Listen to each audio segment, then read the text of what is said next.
बुध के परिवर्तन से 3 ग्रहों का एक महायोग प्राप्त होने वाला है। प्रिय दर्शकों, 9 ग्रहों में युवराज बुध 23 मई को अपनी राशि का परिवर्तन करने जा रहे हैं तथा मेष राशि को छोड़कर वृषभ राशि में प्रवेश करने जा रहे हैं। वृषभ राशि में पहले से ही सूर्यदेव का गोचर चल रहा है, जहां पर सूर्य और बुध का युति प्रभाव आरंभ होगा तथा शुक्राचार्य की राशि में ये महायोग बनने वाला है।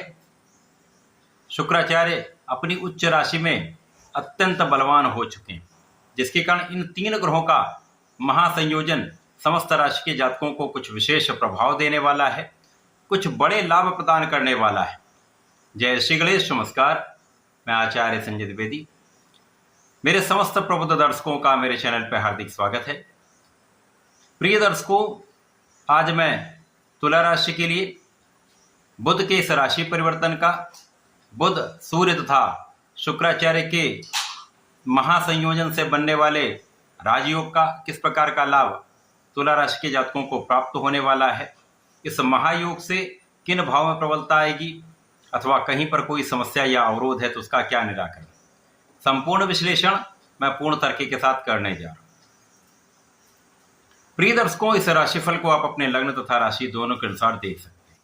तुला राशि के लिए यदि हम अवलोकन करें तो तुला राशि शुक्राचार्य की ही मूल त्रिकोण राशि है। शुक्राचार्य तुला राशि के लिए 6वें भाव में गोचर कर रहे हैं, जहां पर ये विपरीत राजयोग में। इसी प्रकार से सूर्य और बुध का जो गोचर प्रारंभ हो रहा है, युति प्रभाव आरंभ हो रहा है, वो आपके 8वें भाव में हो रहा है। यहाँ पर शुक्राचार्य भी विपरीत राजयोग में है, यहाँ पर बुध भी विपरीत राजयोग में होंगे और सूर्य को कोई त्रिकोदोष नहीं लगता है। इस प्रकार से जो महायोग बनने वाला है वो विपरीत परिस्थितियों में भी तुला राशि के जातकों को कुछ बड़े लाभ देने वाला है। प्रिय दर्शकों, 9 ग्रहों में सूर्यदेव राजा है। राजा के समान ही इनका एक विशेष प्रभाव है, एक विशेष ऑरा है, क्षमता है, सामर्थ्य है। आत्मबल के कारक सूर्य हैं, पिता के कारक सूर्य हैं, शासन सत्ता नेतृत्व के कारक सूर्यदेव हैं, शासकीय गुणों के कारक सूर्यदेव हैं, शासन प्रशासन से संबंधित लाभ के कारक सूर्यदेव हैं, सरकारी सेवाओं के कारक सूर्यदेव हैं।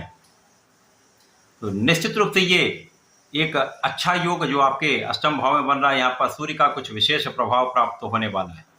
इसी प्रकार से बुध शुक्राचार्य के मित्र हैं तथा यहाँ पर भाग्य के स्वामी होकर गोचर कर रहे हैं।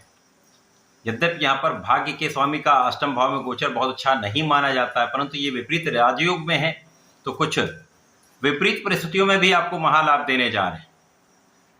अब बुध एकमात्र ऐसे ग्रह जो अपना संपूर्ण प्रभाव त्वरित प्रदान करते हैं, साथ ही साथ इस जगत के जितने भी कार्य क्षेत्र हैं उन सब में बुध का संपूर्ण प्रभाव है। बुध के बिना तो कोई कार्य क्षेत्र संभव ही नहीं। इसी प्रकार से शुक्राचार्य जो दैत्य गुरु हैं, परंतु ये अत्यंत सौम्य तथा शुभ ग्रह हैं, जो संपूर्ण रूप से बड़े सुखों की प्राप्ति कराते हैं।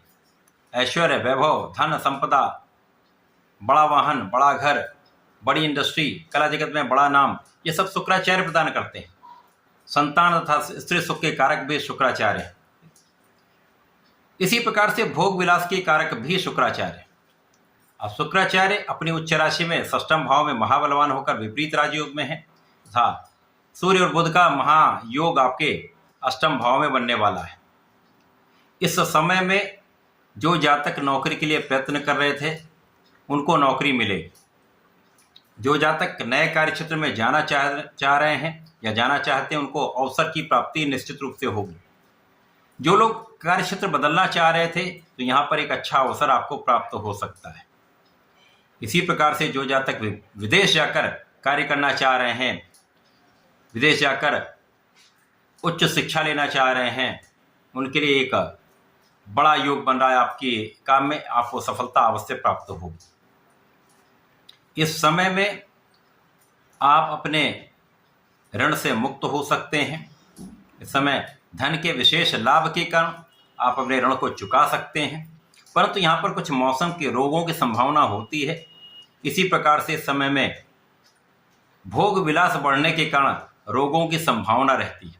क्योंकि इस समय आपका ऐश्वर्य वैभव धन संपदा बढ़ता है, तो उस समय में कहीं ना कहीं भोग विलास में वृद्धि की संभावना भी बढ़ जाती है। एडिक्शन की संभावना, व्यसन की संभावना बढ़ जाती है। तो ऐसे में आपको इनसे सावधान भी रहना, इनसे दूरी बना लेनी। इस समय में स्त्रियों का सम्मान करें, किसी भी विवाद में पड़ने से बचें। यदि आप ऐसा करते हैं तो इस समय का आप लाभ लेने वाले हैं। इस समय आपकी यात्राएं आपको लाभ देने वाली होंगी। इस समय विदेश गमन हो सकता है। इस समय में आध्यात्मिक यात्राएं आप कर सकते हैं। इस समय में आपके विशेष ज्ञान में वृद्धि होगी। इस समय आपका स्पेसिफिक ज्ञान जो है, विशिष्ट ज्ञान जो है उससे आप एक अच्छा लाभ लेने जा रहे हैं। इस समय अचानक ही आपके कार्यक्षेत्र में कुछ बदलाव हो सकता है, अथवा आपके कार्यक्षेत्र में कुछ बड़ा सकारात्मक परिणाम आपको प्राप्त होने वाला है।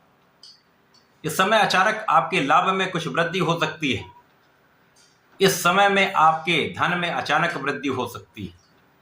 पिता के सहयोग से, पिता के भाव से, पैतृक संपत्ति से एक बड़ा धन लाभ आपको प्राप्त होता दिख रहा है।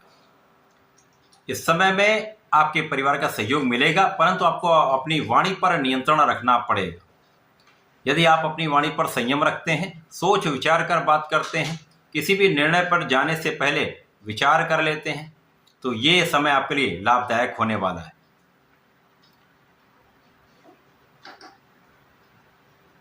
बुध भाग्य के स्वामी हैं, विपरीत राजयोग में है, परंतु ये द्वादश के भी स्वामी हैं, व्यय के भी स्वामी हैं। तो कुछ व्यय बढ़ सकते हैं। अनावश्यक व्यय पर नियंत्रण आपको लगाना चाहिए। कुछ मौसम के रोग, एलर्जी की संभावना होगी, हो सकता है वहां पर कुछ व्यय हो जाए। यात्राओं में कुछ व्यय होगा। किसी भी बिना काम के कार्यों में अपना धन व्यर्थ ना करें। इसी प्रकार से इस समय में भाग्य का कुछ कम साथ मिलेगा, परंतु यहां पर आपके काम में कोई समस्या नहीं आएगी। आपके धन में किसी प्रकार की कोई कमी नहीं होगी। धन की निरंतरता आपको प्राप्त होती रहेगी। तो यही विपरीत राजयोग का लाभ है कि जब विपरीत परिस्थितियां होती हैं उस समय भी आपको लाभ प्राप्त होता रहता है। बहुत बड़ी समस्या उत्पन्न नहीं होती।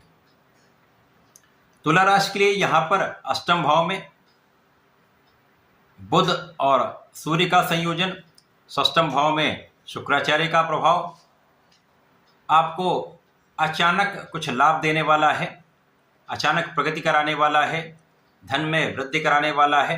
परंतु आपको अपने व्यसनों पर, अपने एडिक्शन पर तथा खाने पीने पर नियंत्रण रखना चाहिए। इस समय में आंखों से संबंधित कुछ समस्याएं हो सकती हैं, विकार हो सकता है, तो इनका ध्यान रखें। इस समय में शासन प्रशासन से अचानक ही कुछ लाभ आपके लिए बन सकता है।